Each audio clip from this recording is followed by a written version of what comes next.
बिहार की अगर बात करें तो 40 लोकसभा सीटें और किस तरीके से बंटवारा और क्या वो निकलकर यहां पर सामने आया, लेकिन वो अब साफ हो चुका है कि चिराग पासवान की अगर बात करें तो 5 सीट उनको दी गई है। एक बार विनोद तावड़े क्या कुछ कह रहे हैं, जरा ये भी सुन लेते हैं। क्या आपको संबोधित करें।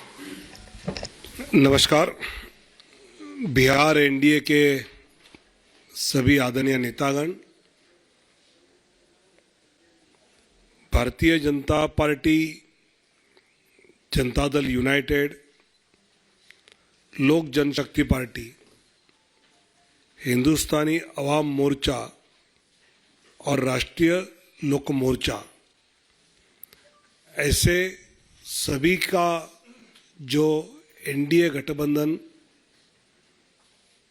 बिहार में एक साथ होकर चुनाव लड़ेगा। भले पार्टी के अपने अपने चुनाव चिन्ह अपने अपने सीटों पे अलग हो, लेकिन सभी 40 सीटों पर पूरा एनडीए की सभी पार्टियां अपनी पूरी ताकत से 40 के 40 सीटों पर ताकत लगाएगी और सभी सीटें जीत कर आएंगी।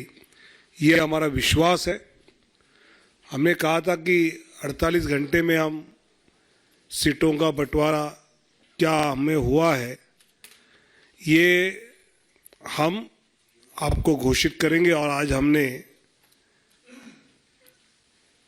सीटें कौन सी पार्टी के चिन्ह पर एनडीए लड़ेगी इसकी जानकारी मैं देता हूं। भारतीय जनता पार्टी 17 सीटें एनडीए के साथ लड़ेगी। जनता दल यूनाइटेड 16 सीटों पर एनडीए के साथ लड़ेगी। लोक जनशक्ति पार्टी 5 सीटों पर,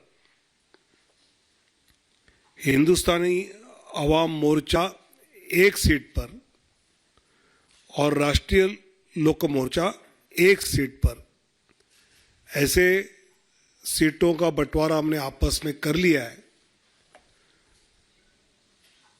इसमें भारतीय जनता पार्टी पश्चिम चंपारण, पूर्वी चंपारण, औरंगाबाद, मधुबनी, अररिया, दरभंगा, मुजफ्फरपुर, महाराजगंज, सारण, उजियारपुर, बेगूसराय, नवादा, पटना साहिब।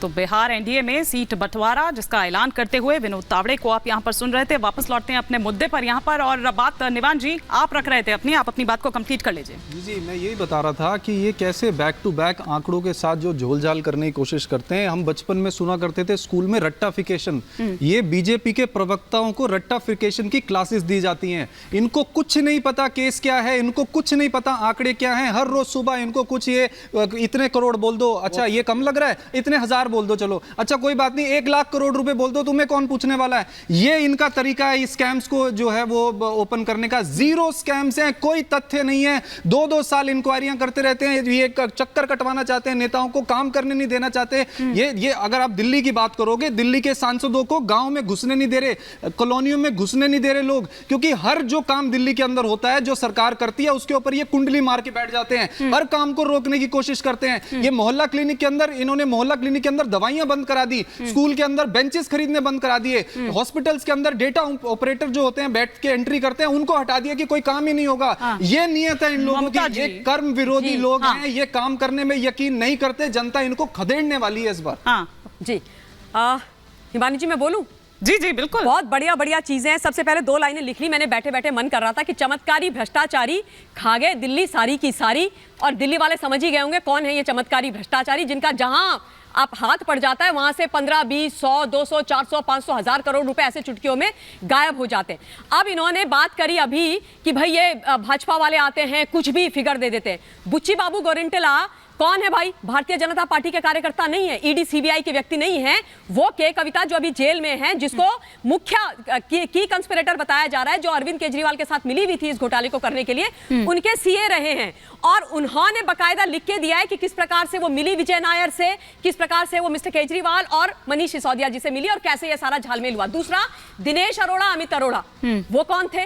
वो तो किसी बीजेपी के नहीं है, वो किसी सीबीआई ईडी के नहीं है, वो इनके बड़े खासम खास थे। उन्होंने बोल दिया, वो सरकारी गवाह बन गए जी, मैंने दिए 2 करोड़ रुपए दिए, 2 करोड़ रुपए संजय सिंह को। तो भैया ये फिगर कहां से निकल के आ रही है? और थोड़ा सा और ये लोग कहते हैं कि भाई ये देखो एजेंसीज का गलत इस्तेमाल हो रहा है। बड़े भाई, छोटे भाई, गलत इस्तेमाल उसको कहते हैं जब पंजाब की पुलिस तलवारें रख करके पंजाब पुलिस की गाड़ी में जम्मू जाती है एक उस यूट्यूबर को गिरफ्तार करने जिसका नाम निखिल है, क्योंकि उसने आम आदमी पार्टी के एक एमपी के यूनिवर्सिटी के बाहर में जो दुराचार और जो वैश्यावृत्ति का धंधा चल रहा होता है उसको एक्सपोज करने के लिए वो जाते हैं तलवारें लेकर के। कौन जाता है तलवारें लेकर के गिरफ्तार करने के लिए? दुष्यंत जी का रुख करूंगी। इन्होंने मोहल्ला क्लिनिक की बात करी। अरे कौन से मोहल्ला क्लिनिक की बात कर रहे हो? मैं दावा कर रही हूँ, दावा। आपने बोला था ना 1000 मोहल्ला क्लिनिक बनेंगी, मुझे आप 200 दिल्ली के अंदर अप एंड रनिंग मोहल्ला क्लिनिक दिखा दो जो सही कंडीशन में, मैं डिबेट में आना छोड़ दूंगी। और आप शिक्षा मॉडल की बात कर रहे हो, अरे भैया शिक्षा मॉडल आपका वो है, एलजी आपका फाइल नहीं करते, क्या बात कर रहे हैं आप? शक्तियों पे कब्जा कर रखा है। तो ये जो शिक्षा का जो मॉडल बनाने का काम आदरणीय अरविंद केजरीवाल जी ने किया है, उसकी पूरी दुनिया में प्रशंसा हो रही है।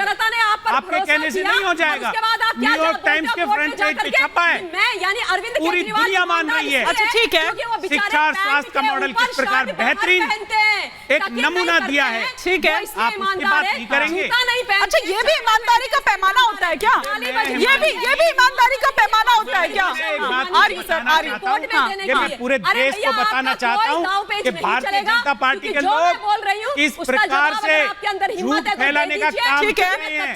चाहे मनीष सिसोदिया हो या बैठिए और देखिए संजय सिंह हो, दोनों नेताओं के यहाँ पे इन्होंने 10 बार 20 बार इन्होंने ठीक है भाई, सहयोगी है वो, सहयोगी है, बरामद नहीं हुआ। देखिए ना क्या है, राजनीति में मतभेद होना चाहिए, मनभेद नहीं होना चाहिए। वही बता रहे हैं दुष्यंत जी। ठीक है, चाह रहा हूँ इनसे पूछना चाहता हूँ, एक सेकंड कितना पैसा मिला संजय सिंह के यहाँ छापे में, कितना पैसा मिला मनीष सिसोदिया के यहाँ छापे में? हमारे छोटे भाई 5 रुपया नहीं मिला। ठीक है, अब आप दोनों को रोक रही हूँ, लेकिन ऐसा करने से क्या ये लग रहा है कि जनता के बीच, निवान जी आप एक माहौल बनाएंगे? आ रही हूँ मैं विनीत जी, क्या आप जनता के बीच एक माहौल बनाएंगे? क्या जनता को नहीं पता कि शराब घोटाला क्या है? भाई उसको नहीं पता। देखिए 9 साल इन्होंने सरकार चलाई है, 9 साल के बाद आज इनके पास ये बातें हैं करने को। जब मैं सवाल क्या पूछ रही हूँ निवान जी, आप कहाँ जा रहे हैं? आप सुन लीजिए, 1 महीने के बाद चुनाव में जाने वाले हैं और इनके पास ये मुद्दे हैं। आज अगर देश की आर्थिक स्थिति की बात कर लेंगे ना, आप